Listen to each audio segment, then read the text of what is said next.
పిల్లలకి స్కూల్ పాఠశాల అయితే పేరెంట్స్కి స్కూల్ పేరెంట్స్శాల. నమస్కారం, మీరు చూస్తుంది సుమన్ టీవీ. నేను మీ కీర్తి. జూలై 14వ తారీఖు సంకష్టహర చతుర్థి.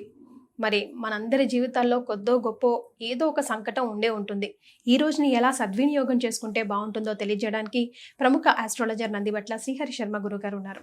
నమస్తే గురుగారు. వాగర్థావివ సంపృక్తౌ వాగర్థ ప్రతిపత్తయే జగతః పితరౌ వందే పార్వతీ పరమేశ్వరౌ ఆదిత్యాయ చ సోమాయ మంగళాయ బుధాయ చ గురుశుక్ర శనిభ్యశ్చ రాహవే కేతవే నమః. శృంగేరి జగద్గురు పీఠాధిపతులకి, కంచి పీఠాధిపతులకి నమస్కారములు తెలియచేసుకుంటూ కార్యక్రమాన్ని ప్రారంభిద్దాం. గురుగారు, నిజంగా ఒక్కొక్కసారి పిలిస్తే పలికే దేవుళ్ళు ఆ గణపయ్య కూడా అనిపిస్తూ ఉంటారు. సో ముఖ్యంగా ఇట్లా సంకష్టహర అని ఎవరికి లేదు, ఆయనకే ఉంది పేరు. ఎలాంటి సంకష్టాల నుంచి అయినా బయటికి తీసుకురాగలడు చాలా సునాయాసంగా. మరి ఈ రోజుని మేము ఎలా సద్వినియోగం చేసుకోవాలంటారు? సంకష్టహర చతుర్థి అంటే గణపతికి సంబంధించినటువంటిది. మనకు కలియుగ ప్రమాణాన్ని అనుసరించి కలో చండీ వినాయకో కాలభైరవ ఎందుకు చెప్పాల్సి వచ్చిందనంటే, ఒక్కొక్క యుగానికి దేవతలు, కొన్ని దేవతలు ఉంటారు, కొందరు వాళ్ళు అతి శీఘ్రంగా ఫలితాలు ఇస్తారు. అంటే సంకల్పము మాత్రము చేతనే ఆ దేవతల్ని ఉపాసించినటువంటి కారణం చేత సంకల్ప మాత్రము చేతనే ఫలితాన్ని త్వరగా ఇచ్చేసేస్తారు, అతి శీఘ్రంగా. క్షిప్రము అని అంటారు. అలాగే అతి శీఘ్రంగా ఫలితాలు ఇచ్చేటువంటి వాడు గణపతి. అందుకే ఆయనకి క్షిప్ర గణపతి అని అంటారు. క్షిప్ర అంటే తొందరగా, స్పీడ్. ఇక్కడ మనము చెప్పుకోదగినటువంటిది, ఈ కలియుగంలో చండి, గణపతి, కాలభైరవుడు, ఈ ముగ్గురు అతి శీఘ్రంగా ఫలితాలు ఇస్తారు. కాబట్టి ప్రతి సంకష్టహర చతుర్థి అంటే ప్రదోషకాల సమయానికి చవితి తిథి అందున బహుళ పక్షంలో ఉండాలి. పౌర్ణమి వెళ్ళిన చవితి తిథే బహుళ పక్షం. కానీ మీరు గమనించుకుంటే వినాయక చవితి మాత్రం అమావాస్య వెళ్ళిన చవితికి చేస్తే అది వరద చతుర్థి అని అంటారు. ఈ మిగతా చతుర్థులు అమావాస్య కంటే పౌర్ణమి వెళ్ళినటువంటి చవితి తిథి రోజున చేస్తారు. అది ప్రదోషకాల, సాయంకాల ప్రదోషకాల సమయంలో చవితి ఉండాలి. అది నియమం. ఈసారి 14వ తారీఖు అయింది, ఆదివారం. మనకు అమావాస్య వెళ్ళిన తర్వాత వచ్చేది వరద చతుర్థి, అది వినాయక చతుర్థి. కానీ పౌర్ణమి వెళ్ళినటువంటి చతుర్థి ప్రదోషకాల సమయంలో ఉండాలి, అది సంకష్టహర చతుర్థి అని అంటారు. ఈ సంకష్టహర చతుర్థి విధిగా ఆచరించినటువంటి వాళ్ళకి నా అనుభవంలోనమ్మ చాలా మంది ఫలితాలు పొందిన వాళ్ళు ఉన్నారు. ఇప్పటికీ కూడా అది మేము చేస్తున్నామని చెప్పుకోరు, కానీ సంతోషి మాతా వ్రతము, వైభవ లక్ష్మీ వ్రతము, అలాగే ఎలా అయితే దత్తాత్రేయ ఆరాధన, గురు వ్రతం ఎలా అయితే చేస్తారో ఇది కూడా చేస్తున్నారు. అవును గురుగారు, ఉప్పు లేకుండా తినాలంట కదా ఈ రోజు. అవును, సంకష్టహర చతుర్థి రోజు వ్రతం ఆచరించిన వాళ్ళు ఉప్పు లేకుండా తినాలి. సాయంకాలం వరకు ఏం తినకుండా ఉపవాస నియమాన్ని పాటించాలి. అసలు శివరాత్రి రోజున ఉపవాస నియమం ఎలా అయితే పాటించమని శాస్త్రం చెబుతుందో, ప్రతి ఏకాదశి రోజున ఉపవాసం ఉండాలని ఎలా చెబుతుందో, అట్లాగే సంకష్టహర చతుర్థి రోజున ఖచ్చితంగా ఉపవాసం ఉండాలి.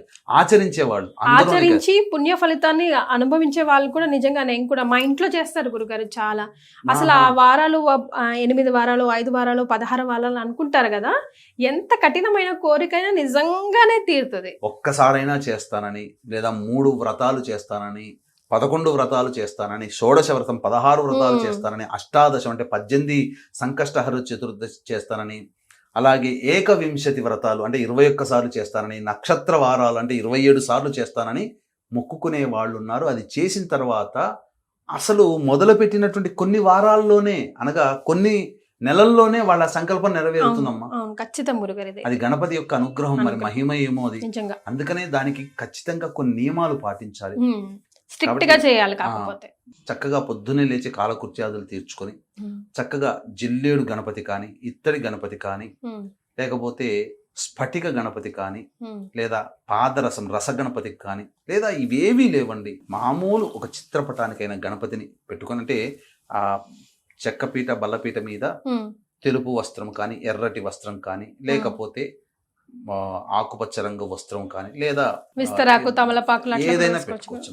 ప్లాస్టిక్ లేకుండా పెట్టేసి ఆ గణపతి ప్రతిమ పెట్టి, ఆ గణపతి ప్రతిమ ముందర ఒక పళ్ళెములో ఒక 3 పిడికిళ్ళైనా ఎంత వాళ్ళ శక్తి కొలది ఆ బియ్యాన్ని పెట్టి ఆ బియ్యంలో చక్కగా గణపతిని లేదా గణపతిని చిత్రపటం కానీ పెట్టుకొని చక్కగా ఆ మూట కట్టాలి ఆ బియ్యాన్ని ఏదైనా ఒక వస్త్రంలో శుభ్రమైనటువంటి వస్త్రంలో కలిపి చక్కగా గణపతి పూజ చేసుకుని షోడశోపచార విధానంగా వినాయక వ్రత కల్పం గణపతి వినాయక చవితి కట్టాలి గురుగారు. మూటలో బియ్యం కలపాలి, బియ్యం పెట్టాలి 3 పిడికిలు. చిత్రపటం బియ్యం పైన పెట్టాలంటున్నారు కదా? లేదమ్మా, చిత్రపటం పెట్టి చిత్రపటం ముందర బియ్యం కట్టుకొని ఒక వస్త్రం పెట్టుకొని మూట కట్టుకొని పెట్టుకోవాలి. చిల్లర పైసలు లేకపోతే డబ్బులు ఏమైనా పెట్టాలి? ఏం అవసరం లేదమ్మా, చక్కగా పెట్టి మంటపం వేసుకుంటే మంటపం వేసుకోవచ్చు. మళ్ళీ అంటే బియ్యం మీద కానీ గోధుమల మీద కానీ మంటపం పెట్టుకొని చక్కగా ఈ యొక్క సంబంధించినటువంటి షోడశోపచార విధానంగా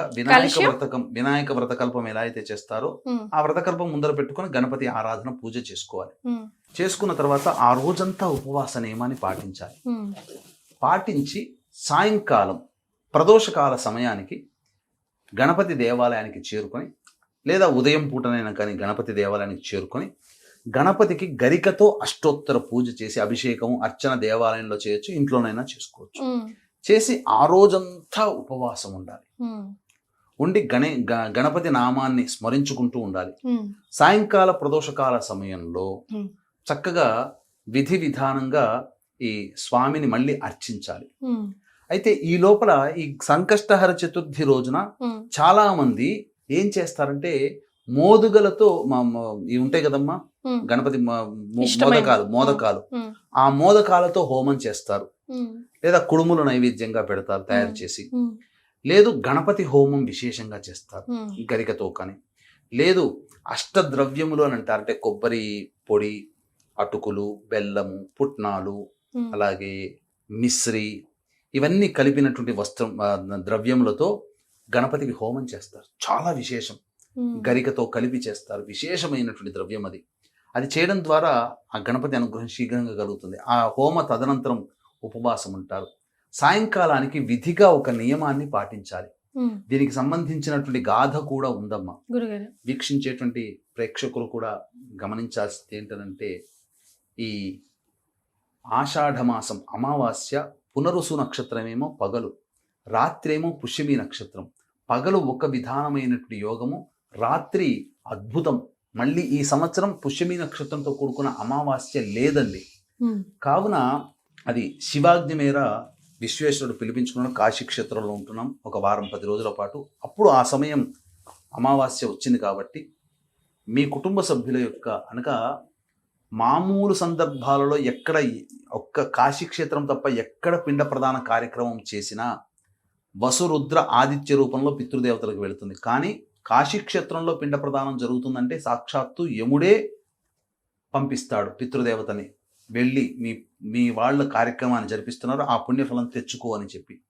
కాబట్టి చక్కగా బ్రాహ్మణులను కర్తగా పెట్టి మంత్ర సహితముగా మీ పితృదేవతల ఆత్మతృప్తి కోసం, పుణ్యలోకాలు గతించడం కోసం పిండ ప్రదాన కార్యక్రమాలు ఇరువైపులా 3 తరాల్లో ఉన్నటువంటి వారి ఆత్మతృప్తి కోసం పిండ ప్రదాన కార్యక్రమాలు, తర్పణాది కార్యక్రమాలు చేయించడం జరుగుతుంది.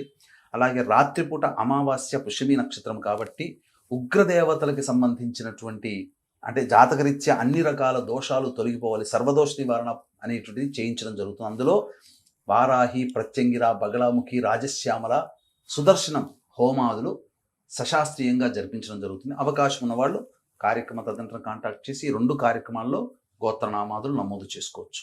ఇక సంబంధించినటువంటిది ఏంటంటే క్లుప్తంగా తెలియజేస్తాను. ఇంద్రుడికి సంబంధించి ఇంద్రుడు ఒక విశేషమైనటువంటి గణపతి భక్తుడిని సందర్శించుకుని తిరుగు ప్రయాణం అవుతుంటే విశ్వరూపుడు అనేటువంటి రాజు పరిపాలించే నగరం గుండా వెళుతున్నప్పుడు విమానం మధ్యలోనే ఆగిపోతుంది. అంటే ఈ యొక్క రాజ్యంలో పాపకర్మలు చేసిన ప్రజలు ఉన్నారు కాబట్టి వాళ్ళ నెగిటివ్ ఎనర్జీ వెళ్ళి ఆ విమానం అనేటువంటిది ఆగిపోయింది. విమానం మళ్ళీ ముందుకు కదలాలి అని అంటే ఎవరైనా సంకష్టహర చతుర్థి అంటే గణపతి ఉపాసన చేసినటువంటి వ్యక్తి ఒకరోజు చతుర్థి వ్రతాన్ని ఆచరించిన పుణ్య ఫలితాన్ని ధారాదత్తం చేస్తే విమానం కదులుతుందని అశరీరవాణి పలుకుతుంది. ఆ సందర్భంగా చాటింపు వేయిస్తే ఎవ్వరూ కూడా వ్రతాన్ని ఆచరించినటువంటి వాళ్ళు కనబడలేదు. అయితే వింతగా ఒక స్త్రీ శరీరం తీసుకొని కొంతమంది యమభటులు, ఆ స్త్రీ శరీరం దగ్గర యమభటులు, గణపతి శిష్యులు, గణపతి పరివారం వాదులు ఆడుకుంటున్నారు. ఇది మా లోకానికి వెళ్ళాలి, లేదు ఈ అమ్మాయి ప్రతిగుణంగా ఒక్క పుణ్యం చేయలేదు, నరకానికి పోవాల్సిందే, లేదు తెలిసో తెలియకో చతుర్థి రోజున ఉపవాసం ఉండి ఆచరించి గణపతికి నమస్కారం చేసుకుంది కాబట్టి గణపతి లోకానికి పోవాలి అని. ఈ యొక్క మాట విని ఆ విశ్వరూపుడు చేద్దామనంటే ఆ స్త్రీమూర్తి చనిపోయింది కదా, అందుకని ఏం చేయలేకపోతాడు. ఇంద్రుడు కూడా నిశ్చేష్టుడైపోతాడు, నేను ఎలా వెళ్ళాలి మళ్ళీ తిరిగి ప్రయాణం అని. కానీ వాదులాటలో గణపతి సైనికులే గెలుస్తారు కాబట్టి గణపతి లోకానికి తీసుకుని వెళ్తుంటే ఆ యొక్క విమానం గుండా ఆ యొక్క స్త్రీ శరీరం శవం వెళుతుంది. గాలి తాకినటువంటి ఆ స్త్రీ శరీరాన్ని కనుక తెలుసో తెలియకో ఈ గణపతి వ్రతాన్ని ఆచరించి గణపతికి పూజ చేసినటువంటి పుణ్య ఫలితం పొందిన ఆ స్త్రీమూర్తి తీసుకుని వెళుతున్నటువంటి భటులు, గణపతికి సంబంధించినటువంటి సైనికులు ఎవరైతే ఉన్నారో పోతూ ఉంటే ఆ స్త్రీమూర్తిని తాకినటువంటి గాలి వెళ్ళి ఆ విమానానికి తగలడం వల్ల ఆ విమానంలో చైతన్యం వచ్చి విమానం కదులుతుంది. అంటే వ్రతాన్ని ఆచరించిన వ్యక్తికి స్వర్గం ఎలా అయితే కలిగిందో ఆ వ్రతాన్ని ఆచరించిన వ్యక్తికి తాకిన గాలి కూడా గొప్ప శక్తివంతంగా పనిచేసింది. అంటే దీని అర్థము ఇటువంటి వ్రతాన్ని ఆచరించడం వల్ల ఎంతటి పుణ్య ఫలితాన్ని, ఎంత గొప్ప యోగాల్ని పొందుతారో మనకు దీని ద్వారా తెలుస్తుంది. కాబట్టి చక్కగా ఈ వ్రతాన్ని ఆచరించి సాయంకాలం ప్రదోషకాల సమయంలో చక్కగా మళ్ళీ చంద్రుణ్ణి దర్శనం చేసుకుని ఇంటికి వచ్చి ఆ 3 పిడికెళ్ళు బియ్యం వేసినటువంటి ఉంది కదమ్మా, దాన్ని పాయసాన్నం, బెల్లముతో కూడుకున్నటువంటి పాయసాన్నాన్ని నైవేద్యంగా చేయాలి. చేసి ఆ స్వామికి నైవేద్యంగా పెట్టి కుటుంబ సభ్యులు భుజించినట్లయితే ఆ రోజంతా ఉపవాసం చేసిన ఫలితం దక్కుతుంది. అప్పుడు ఆ గణపతి యొక్క అనుగ్రహం కలగడం ద్వారా వాళ్ళ జీవితంలో ఎదుర్కొనే అనేక సమస్యలన్నీ కూడాను అతి త్వరగా నివారణ అవుతాయని చెప్పడంలో ఏమాత్రం సందేహం లేదు. ఇది నమ్మి చేయండి, గణపతి అనుగ్రహాన్ని పొంది తీరుతారు, అందులో సందేహము లేదు లేదని చెప్పవచ్చు. చాలా సంతోషం గురుగారు, అనేక విషయాలు తెలియజేశారు. ధన్యవాదాలు. సర్వం శ్రీ ఉమామహేశ్వర పరబ్రహ్మార్పణమస్తు.